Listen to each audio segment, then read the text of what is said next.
Assalamualaikum warahmatullahi wabarakatuh. Welcome to OD, Omah Diskusi. Di sini kita mendiskusikan apa aja, Mas ya. Yang pasti semoga diskusi yang kita lakukan hari ini bisa memberikan manfaat untuk masyarakat, setidaknya akan menambah wawasan mereka. Dan di malam hari ini kita kedatangan tamu ya. Ada Mas Yuda Ervin Prasetyawan. Selamat malam, Mas. Selamat malam. Sehat, Mas ya? Alhamdulillah sehat. Mas Yuda ini pemuda yang luar biasa gitu ya. Di usianya sekian ya, beliau ini menjadi juara 2 pemuda pelopor tingkat provinsi di bidang pangan. Keren kan? Keren. Selain jadi pemuda pelopor ini, dulu SMA-nya juga sempat jadi juara apa, Mas itu? Duta pariwisata. Duta pariwisata gitu ya. Duta pariwisata sama jeruk apa hubungannya, Mas gitu ya? Hubungan kalau ada di dalam dunia pariwisata itu diajarkan terkait dengan agrowisata juga, Mas. Terkait wisata. Terus kemudian di bidang pertanian kan kita main konsep zero ini ke wisata, nyambung jadi, Mas. Nah, artinya apa? Kenapa saya tanya kayak gitu nah. Kalau orang cerdas ya, itu bisa ngolah apa aja jadi wisata gitu ya. Orang bertani aja bisa jadi wisata gitu kan. Tapi sebelum kita nanti ngobrolin terkait wisata ya, karena memang Mas Yuda ini juga seorang konseptor untuk destinasi wisata di desanya gitu ya. Ini nggak jauh-jauh dari Jeruk gitu ya? Iya. Tidak jauh-jauh dari Jeruk karena memang daerah saya sentral Jeruk Pamelo, Mas. Jeruk yang menjadi ikon di Kabupaten Magetan itu kan terletak di Betasuka atau 4 kecamatan di Kabupaten Magetan yang terdiri dari Kecamatan Bendo, Takeran, Sukomoro dan juga Kautanan. Kebetulan di Sandukuh masuk dalam Kecamatan Bendo. Bendo ya, siap. Mas Erwin, Mas Yuda, sorry. Untuk perkenalan dengan jeruk ini sebenarnya kapan dari jenengan itu? Untuk perkenalan dengan jeruk itu sebenarnya sejak saya kecil mungkin karena orang tua saya sering ngajak saya ke kebun untuk bertani, tapi untuk mengkonsep agrowisata ini dimulai tahun 2019. Gitu. Awal mulanya saya mengkonsep agrowisata ini karena merosotnya harga jual jeruk, sehingga dengan saya konsep agrowisata ini petani bisa langsung ketemu dengan pembeli sehingga harga jual bisa stabil. Kan awalnya kan petani ketemu dengan tengkulak. Ini Mas, kalau dulu jenengan waktu kecil itu memang ada apa namanya, varian jeruknya memang banyak juga di jenengan itu. Memang variannya banyak, Mas. Orang tua saya alhamdulillah di kebun itu menanam hampir semua varian jeruk pamelo.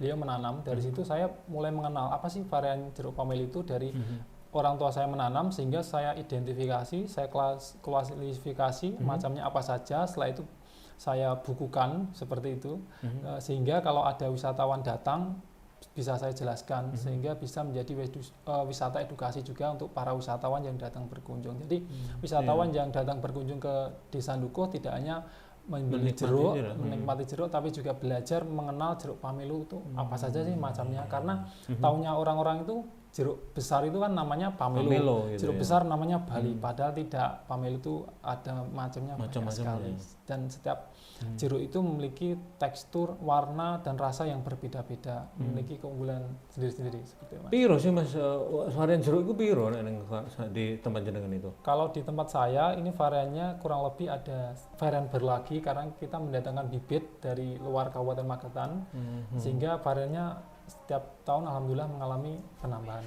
Ada penambahan varian gitu ya. Tapi saat ini berapa? Kan tadi ada 9. Tambah varian lagi ada berapa di sana? Sekitar ada 11 varian, Mas. 11 ya. Varian.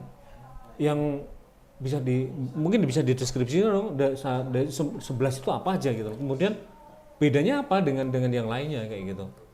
Variannya ini mungkin bisa dilihat di gambar ya, ada varian jeruk pamelo tanpa biji, itu varian yang menjadi best seller ini kami ya, karena di daerah lain jarang dibudidayakan, dan buahnya ya kalau varian tanpa biji itu sangat melimpah dan rasa buahnya juga istimewa. Kemudian ada pamelo Magetan khas, kemudian ada pamelo Bali merah, pamelo Bali putih, kemudian ada pamelo Serinyonya, pamelo Adas Nambangan, kemudian ada pamelo Adas Duku, pamelo Adas Gulung. Kemudian pamelo Serinyonya itu juga ada 2 jenis kalau di kami itu, karena proses penyerbukan. Itu pengaruh dirasa nggak sebetulnya dari jenis-jenis kayak gitu itu? Pengaruh, Mas. Pengaruh ya. Pengaruh. Kalau untuk jeruk ini tuh dari semuanya yang paling rasanya manis tuh varian Bali. Itu nggak ada kecutnya, tapi Bali itu ada rasa getirnya. Tapi kalau varian lain itu ada kecutnya, seperti itu. Manis tapi kecut, ada kecutnya. Seperti itu. Jadi plus minusnya ada semua mas. Seperti itu. Mas kalau yang manis tapi nggak pahit gitu ada? Nggak getir maksudnya gitu? Ada juga biasanya ada, tapi yang sudah masak betul mas. Oh gitu ya. Artinya kalau para pemirsa yang nonton tayangan kita kali ini ya, ini bisa bisa menentukan varian apa sih yang mereka suka gitu ya. Iya. Ada yang kecut aja ada juga mas? Ada. Jadi para wisatawan itu juga beraneka ragam. Mereka itu ada yang cenderung dominan suka rasa manis, ada yang cenderung dominan suka rasa kecut juga ada. Jadi kita menyesuaikan selera dari wisatawan. Iya. Kalau hidup Anda manis, kayaknya Anda harus merasakan yang kecut gitu kan. Begitu sebaliknya gitu. Kalau hidup Anda kecut, Anda harus bisa merasakan yang manis dengan adanya jeruk pamelo gitu ya. Nah, cerita dong terkait ini Mas, yang terkait adanya pengembangan pamelo tanpa biji. Nah, ini siapa yang mengembangkan di sana?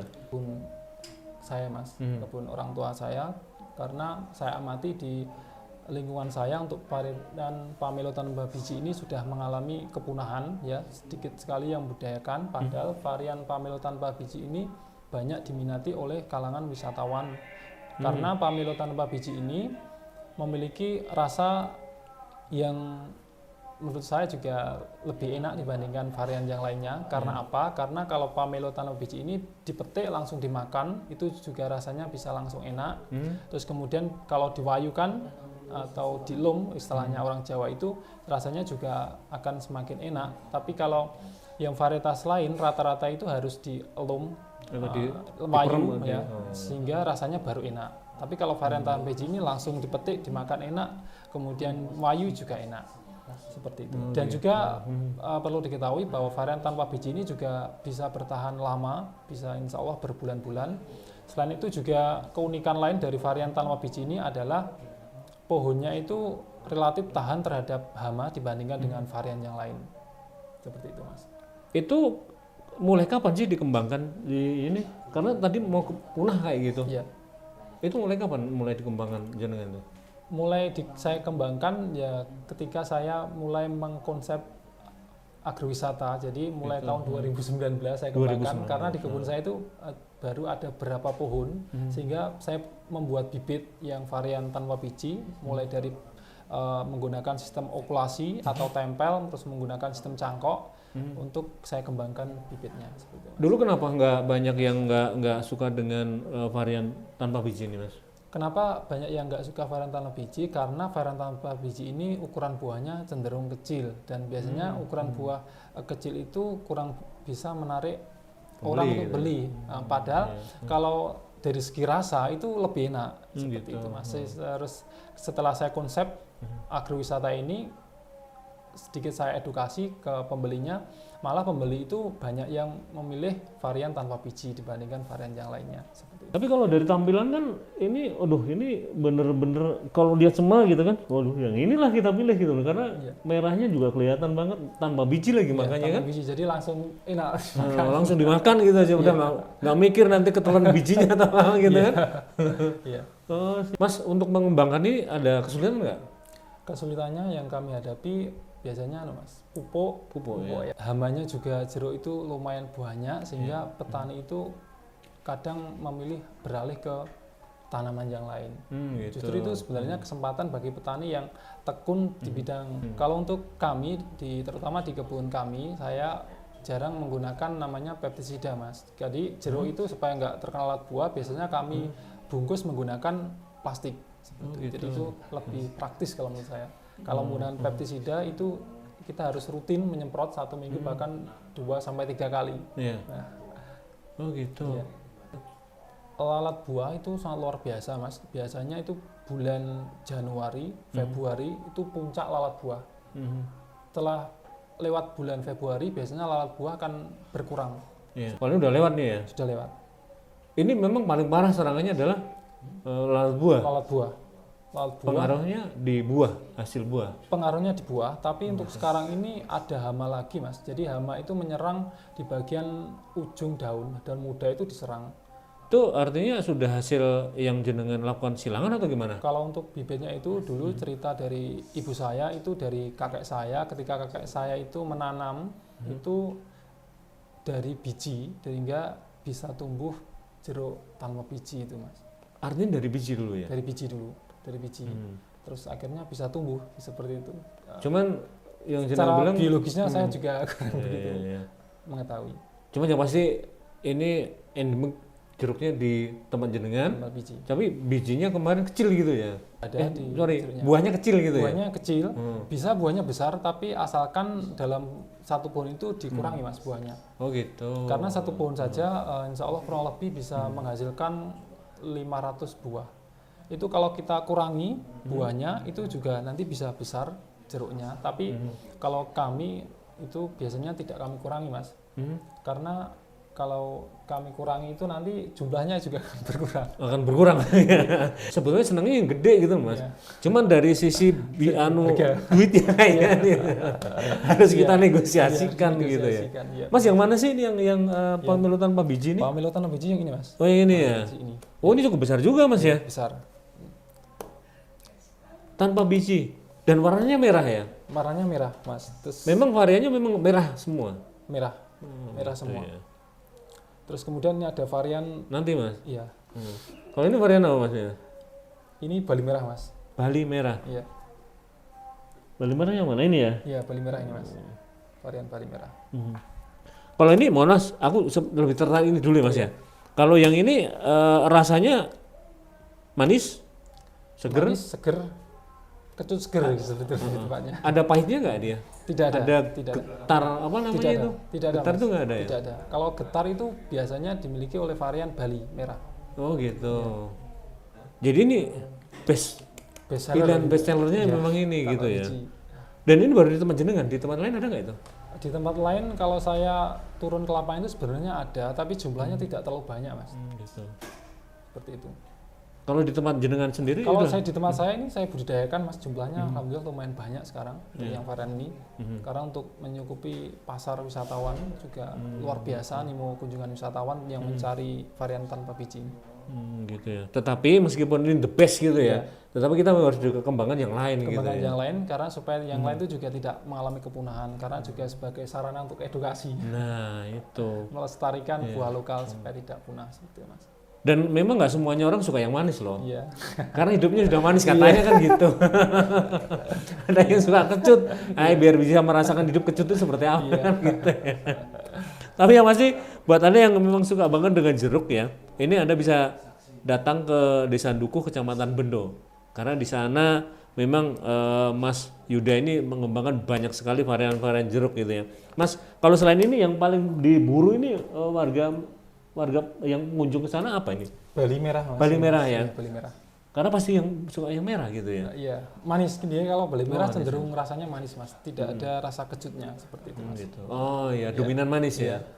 Dan dari segi kulit buah pun juga berbeda. Kalau Bali merah itu cenderung warna kulit buahnya hijau. Hijau. Tapi kalau tanpa biji dia Ini ya, hijaunya kuning agak- merona ya. Agak ada kuning-kuning gitu ya. Kuningnya. Ini nanti biasanya kuning merona seperti itu mas. Gitu ya. Kalau kita Kalau udah masak betul kuning merona dia ya. kuning merona. Tapi kalau ini kayak hijaunya hijau nyegerin kayak Iya, gitu loh. iya mas. Iya. Gitu. Ini yang ya banyak juga Banyak juga disuka oleh. peminatnya. Ya disukai oleh wisatawan ini juga banyak Bali merah karena rasanya cenderung manis. Mas kalau ini 1 kilo berapa sih kalau ini dijualnya? Kiloan atau per biji di sana? Biasanya saya per biji. Oh per biji ya. Jualnya per biji. Jadi untuk harganya tergantung dari ukuran buahnya. Ukuran buahnya ada yang kecil, ada yang sedang, ada yang besar, ada yang jumbo seperti itu mas. Ringnya harga berapa? Yang paling rendah berapa? Ringnya untuk tanah biji saya pernah menjual yang paling mahal untuk ukuran jumbo itu satu bijinya 35.000. Untuk 35.000. harga yang paling kecil biasanya ada yang harga 4.000, harga 5.000. Ukuran sedang ada yang harga 8.000, ukuran besar ada yang 10.000.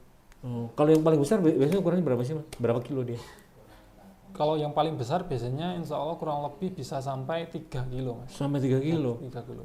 3 kilo cuma 35.000 cuy. Kalau nggak punya uang 35.000 bisa hingga 5.000 ya. Iya. Yang pasti kan kita bisa merasakan berbagai varian jeruk di sana gitu ya. Oke, siap Mas. Karena di sana kan banyak sekali variannya, jadi tidak hanya yang tanpa biji, jadi kami kembangkan juga yang varian lain dengan tujuan supaya buah lokal tidak mengalami kepunahan. Nah itu, Mas, ini, ya. artinya kelestarian jenis varian itu di sana jeruk gitu pamelo, ya. iya. Karena kita nggak tahu loh Mas. Mungkin hari ini banyak yang suka ini. Iya. Besoknya ada yang suka yang lain benar gitu ya. sekali, Mas. Tapi pas disukan, waduh nggak ada kan gitu ya. Banyak jeruk di sana, jadi kami juga belajar untuk membudidayakan bibit jeruk supaya apabila jeruk itu ada yang mati, Mas, jadi kami bisa segera melakukan penanaman ulang. Jadi kami juga membuat bibit, ada dua jenis cara yang kami lakukan. Yang pertama ada yang menggunakan okulasi atau tempel, terus kemudian ada yang menggunakan batang atau kita kenal dengan istilah cangkok. Seperti itu, Mas. Itu.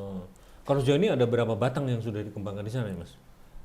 Untuk buah jeruk, Mas. Iya. Kalau buah jeruk di sana yang kita kembangkan banyak sekali karena hampir di desa kami itu kalau di rata-rata satu rumah itu hampir memiliki jeruk, Mas. Pohon gitu, jeruk ya. seperti itu. Sehingga planning kami ke depan desa kami itu menjadi kampung jeruk, mengingat potensi jeruknya yang sangat luar biasa sekali. Gitu. Kalau yang jeruk tanpa biji ini sejauh ini seperti apa pengembangan di sana? Untuk jeruk pamelo tanpa biji, pengembangannya di sana jauh ini kurang begitu banyak petani yang membudidayakan, sehingga kami yang membudidayakan yang paling banyak, Mas, bisa dibilang paling banyak. Karena apa? Karena buahnya memang tidak terlalu besar, Mas. Gitu. Sehingga kalau dijual, petani itu biasanya menjualnya ke tengkulak, Mas. Nah, tengkulak itu biasanya lebih suka jeruk yang ukuran besar. Jadi kalau tengkulak itu rata-rata rasa nomor 2 tapi ukuran nomor 1 seperti itu. Gitu, ya. Iya. Besar tapi harganya murah gitu atau gimana? Yang apa, Mas? Yang tengkolak. Karena kalau tengkulak itu memang dia marketnya kan luar kota, Mas. Orang luar kota biasanya lebih suka ukuran yang besar seperti itu. Gitu. Tapi kalau kita marketnya kan wisatawan. Biasanya kalau wisatawan itu pembeli langsung diicipi seperti itu. Gitu. Ya. Mas, kan tadi jenengan bilang bahwa bisa aja dibesarin cuman dengan pengurangan buah gitu. Buah bisa, Mas. Kita jual jeruk. Ini apa sih namanya? Jeruk gelondongan atau kalau gini namanya? Jeruk bijian. Jeruk bijian gitu ya. Meskipun jeruk yang jenengan kemarin tanpa biji kan. Jadi belibet banget kan bahasanya. Artinya gini, selain dijual beginian itu artinya nggak diapa-apain gitu. Nah, ini ada pengembangan lagi Mas untuk dari jeruk di sana gitu. Pengembangan dari si apa? Dari jeruknya. Dari, ada varian untuk dikembangkan produk turunannya gitu. Kalau untuk produk turunnya sementara ini belum, jadi kami hanya mengembangkan produk yang sudah ada. Tapi dari produk yang sudah ada itu, apabila kita itu menanamnya, kadang itu varietas A didekatkan dengan varietas B, ini akan turunan, Mas. Seperti serinyonya, varietas serinyonya ini warna daging buahnya biasanya warnanya putih. Tapi karena kemarin itu saya nanamnya itu berdekatan dengan varietas yang bali merah, akhirnya varietas serinyonya ini ada turunannya, yaitu varietas serinyonya merah, Mas. Merah.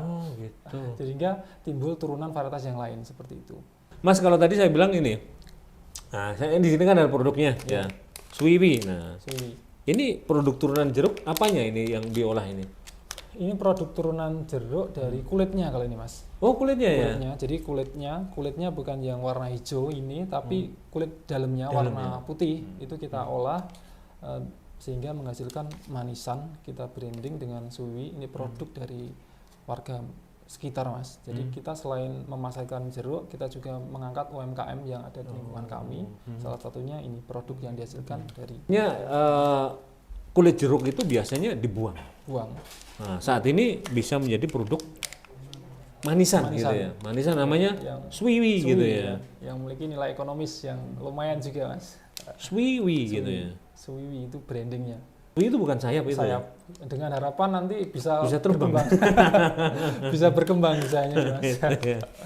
Mas, kalau produk penjualan sendiri saat ini seperti apa? Cuman untuk wisatawan atau mungkin kita ada supply ke daerah lain atau apa gitu? Kalau untuk penjualan kami selain ke wisatawan, jadi kami juga mengembangkan sistem penjualan online. Biasanya kami juga lewat Tokopedia, Shopee seperti itu, Mas. Jadi kita jual jeruk itu kekinian. Jadi kami juga pernah mengirimkan jeruk khas Magetan ini sudah sampai Jakarta, sampai ke Banyuwangi, Mas. Jadi Pulau Jawa itu sudah hampir kami kirim karena ada wisatawan yang dari luar kota yang ingin membeli tapi beliaunya nggak bisa hadir, sehingga kami suplai seperti itu mas. Artinya ada medsos juga yang jangan kelola gitu ya? Ada kelola di medsosnya. Iya. Jadi nggak harus datang, tapi biasanya kan tahunya datang dulu gitu kan. Iya. Setelah itu di rumah pengen pesen kayak iya, gitu ya. Pesen. Seberapa banyak sih mas produk tahun ini? Jeruk itu sebenarnya mengalami penurunan mas. Penurunan. Karena untuk tahun ini musim penghujannya itu tidak beraturan, sehingga berdampak terhadap jeruk seperti itu mas. Dibandingkan musim kemarin. Produktivitas juga? Produktivitas juga, tapi mengalami penurunan. Biasanya kalau hujan tinggi produknya banyak atau malah sedikit mas? Kalau hujannya tinggi itu produktivitasnya banyak mas. Tapi kalau hujannya itu tinggi terus kemudian tidak hujan terus tinggi lagi seperti itu mas. Jadi perolahannya itu tidak seperti dulu teratur seperti itu, malah justru jeruknya itu rusak karena nanti apa itu namanya bunganya itu mengalami rontok mas. Ya. Terlalu lembab karena terlalu lembab, jadi tidak bagus juga. Karena banyak hujan. Gitu ya. Ya. Dan panas juga nggak beraturan gitu. Panas tidak beraturan.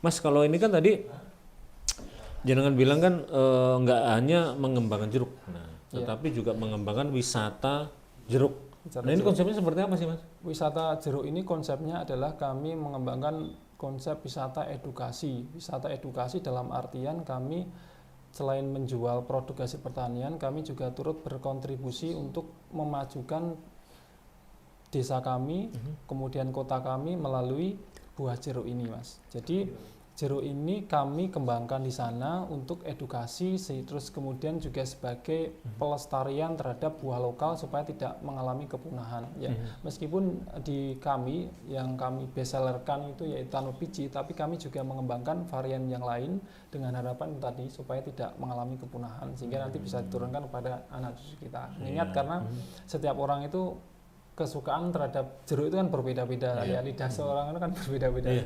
Ada yang suka manis, ada yang suka pahit, ada yang suka kecut gitu kan. Saya suka manis dan kecut. Kalau saya suka yang segar. Biar lengkap hidup itu mas. Ada manis, ada kecut juga. Rata-rata wisata yang datang ke sana biasanya beliau itu suka untuk petik langsung di kebunnya, mas. Jadi ada sensasi petiknya itu yang disuka itu mas. Milih gitu ya. Milih sendiri, dan kebanyakan itu wisatawan yang dari luar kota mas ya. Oh gitu ya. Sejauh ini berapa sih mas kunjungan untuk waktu panen kayak gitu? Untuk kunjungan waktu panen, alhamdulillah ini mengalami peningkatan mengalami peningkatan, apalagi ini bertepatan dengan Lebaran gitu ya. Artinya ini sudah ada persiapan dong? Sudah ada persiapan dari kami untuk menyambut kunjungan wisatawan. Sudah mulai persiapan, mulai dari kami itu mempersiapkan jumlah jeruknya untuk kunjungan wisatawan, terus kemudian juga tempatnya juga kami rapikan seperti itu mas. Mas, itu kalau taruhlah kita bulan ini Lebaran gitu kan, biasanya nggak bertepatan dengan musim panen atau apa gitu, bisa direkayasa nggak sih? Sebenarnya bisa direkayasa mas, dengan kita melakukan penyiraman ketika tidak musim penghujan, seperti itu nanti buah jeruk itu akan berbunga dan akan berbuah. Tapi kita juga harus rutin melakukan penyiramannya. Jadi bisa sepanjang tahun jeruk mengalami buah, mas. Gitu. Tapi tahun ini bertepatan dengan musim buah atau gimana? Bertepatan dengan musim buah, seperti itu. Artinya berkah dong ini ya. Berkah Lebaran. Iya. Ini udah disiapin yang pasti ya? Sudah. Fasilitasnya apa aja mas kalau ke sana gitu? Biasanya untuk saat ini baru spot selfie mas. Spot selfie dan juga edukasi. Kepada wisatawan terkait macam-macam jenis jeruk pamilo, seperti itu mas. Itu karena kami juga baru merintis. Ada ini nggak mas? Ada fasilitas untuk ngicip gratis nggak sih? Untuk varietas cip gratis ada mas. Ada ya. Kalau datang misalnya nggak beli cip saja ya nggak apa-apa sih mas. Siap.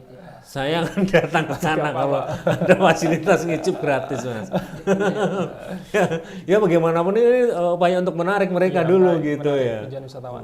Siap. Mas kalau spot yang disediakan mungkin ada spot khusus untuk pengembangannya, ini maunya bibitnya, ini pengembangan seperti ini, nah ini sudah berbuahnya itu atau gimana untuk spot-spotnya yang bisa dikunjungi wisatawan di sana?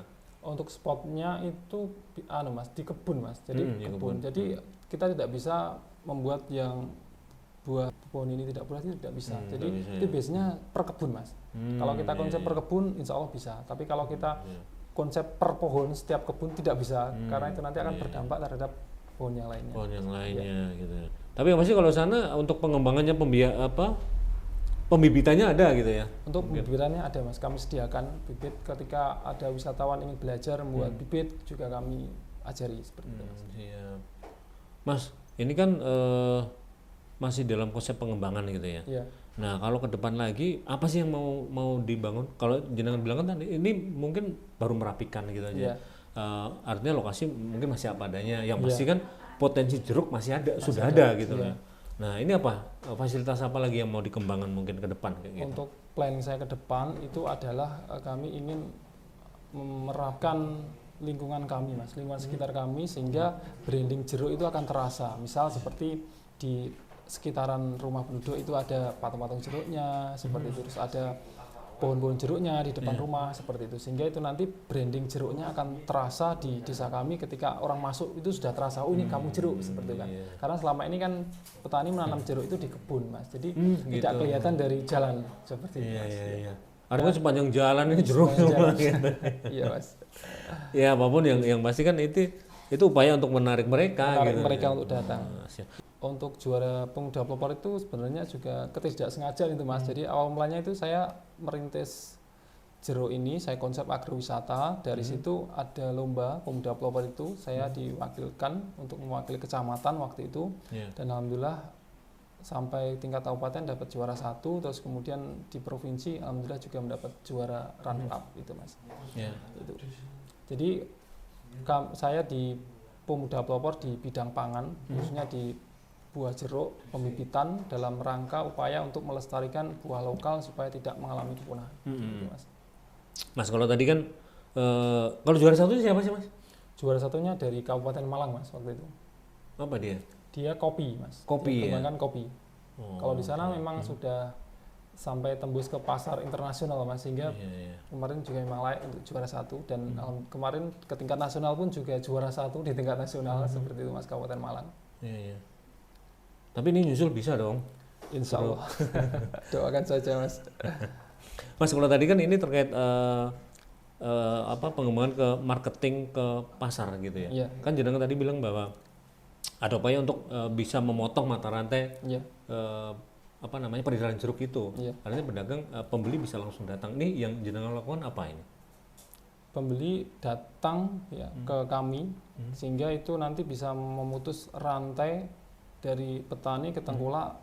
Jadi nanti petani bisa langsung ke pembeli. Itu cara kami untuk menarik minat kunjungan wisatawan. Jadi kami menggunakan media sosial yang ada Mas. Jadi media sosial yang ada itu kami gunakan sebagai ajang untuk promosi di media sosial, dan kami juga melibatkan teman-teman saya, yang anak-anak muda itu kan dia teknologi itu sangat canggih-canggih Mas. Jadi saya manfaatkan untuk membantu saya dalam mempromosikan dengan label yang sama, Jeruk Dukuh Magetan. Jeruk Dukuh Magetan. Nama desa kami, Magetan adalah kota kami gitu kan Mas. Sehingga nanti branding itu bisa terkenal seperti Mas. Artinya kalau dengan stiker aja bisa naik gitu ya. Sebenarnya bisa naik. Ini strategi marketing kami Mas. Seperti itu Mas. Mas, di sana untuk meningkatkan mungkin meningkatkan daya saing atau mungkin bisa namanya persaingan di sana gitu loh, untuk menghasilkan buah yang terbaik itu memang ada upaya seperti apa sih Mas? Mungkin ada lomba antar petani atau apa kayak gitu?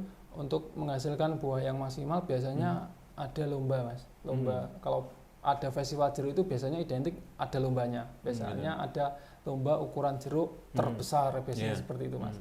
Terus biasanya ada ukuran rasa buah yang paling manis misalkan seperti itu Mas. Itu juga salah satu upaya yang dilakukan. Ini selain mungkin di festival yang digelar pemerintah daerah, di situ ada yang festival lokal kayak gitu? Ada. Di festival lokal juga ada di desa itu ada Mas. Itu Mas, biasanya di bulan apa sih? Biasanya hampir bersamaan dengan pemerintah AB-nya, hanya selisih berapa hari seperti itu Mas. Ya. Karena memang momennya pas itu panen. Momennya pas panen ya. Gitu ya. Dan ketika festival itu biasanya juga diselingi dengan kegiatan-kegiatan masyarakat.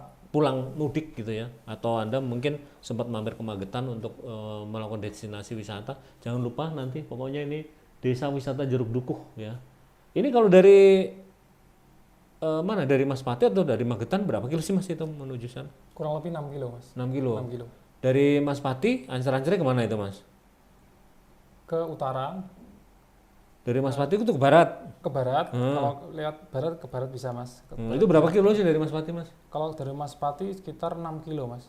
6 kilo. Gitu ya. Ya, sekitar 6 kilo. Tapi nggak di pinggir jalan raya Mas Pati Magetan? Tidak. Di Suguh. Bisa masuk mas. Desanya masuk gang seperti itu mas.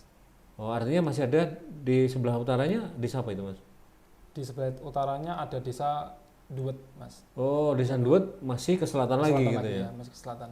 Ada pelangnya sih mas ke Dukuh, desa Mas. Jeruk Ada. Dukuh. Oh Ada pelangnya, siap. Mas. Sudah ada mas. Jadi sekitar 6 kilo Anda harus pasang mata dulu gitu kan? Kalau ada desa Dukuh, nah, belok ke selatan gitu. Ya, ke selatan, Mas. Siap mas. Oke makasih banyak mas. Semoga nanti desa jenengan, desa Dukuh juga maju dengan destinasi wisata jeruknya. Tapi kita sebelum berpisah ini makasih buat Bank Sampah Sapu Jagat atas endorse-nya. Ini dari sampah ini mas. Oh dari sampah Iya. bagus mas. Luar Ini sampah yang diproses gitu kan, dari plastik, dari lain sebagainya, dari botol bekas, akhirnya menjadi furniture yang cantik kayak gini. Memiliki ekonomis ya. Yang punya nilai ekonomis tinggi. Biasanya dibuang-buangin gitu kan. Iya. Nah ini dipungut ini jadi ekonomis tinggi dan juga kita bisa membantu pemerintah untuk memerangi sampah gitu ya, memanfaatkan sampah dari sampah menjadi berkah gitu mas ya. Oke makasih sekali lagi buat Bank Sampah Sapu Jagat, sukses terus. Mas Yuda terima kasih dan sukses juga buat Mas Yuda untuk inovasinya. Kita tunggu inovasi berikutnya mas ya. Siap. Harus ada jus jeruk pamelo. Saya datang ke sana harus ada mas. Oke, demikian Oma diskusi.